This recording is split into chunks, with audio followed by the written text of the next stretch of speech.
Well, welcome back. Look around middle Georgia at this time. Partly cloudy, mid 80s for the cooler spots. A lot of us are still, though, in those low 90s. At least it is breezy. That's kind of helping take the edge off of that heat ever so slightly.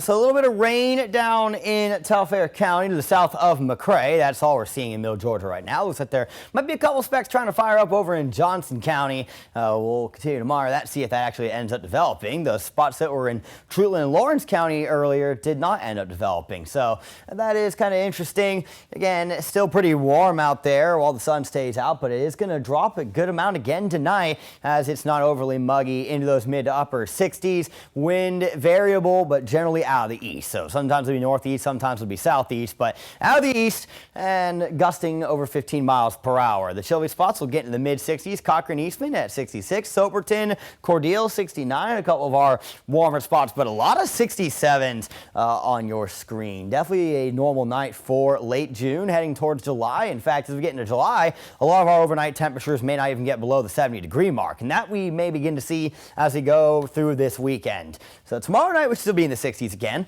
High pressure, very stout as we go through the later parts of this week, but it's going to start to inch westward. That will allow more cloud cover and moisture to creep into our region heading into Friday afternoon.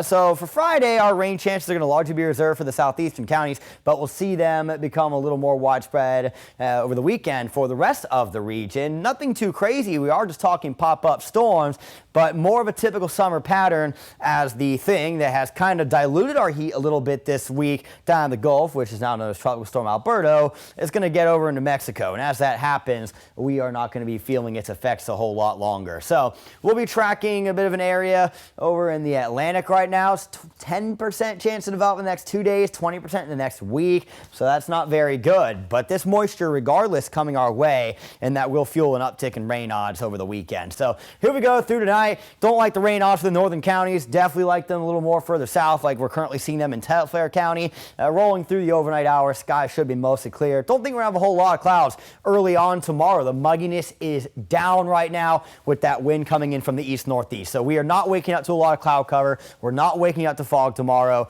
It should be a very sunny day. There'll be a couple clouds in the afternoon, sure, but I think it'll be sunnier than what we're seeing out there today. Don't have those rain chances in the mix. Those will start to return again as we go into Friday evening, creeping up from the southeast as that moisture in the Atlantic starts to near us a little more, and that high pressure off to the northwest continues to drift further west and kind of get out of the way. So we'll top off at 93 tomorrow with that wind still coming in from the east-northeast and still gusting over 20 miles per hour, but temperatures still pretty close to normal for this time of year. I'll have your extended forecast in 10 seconds.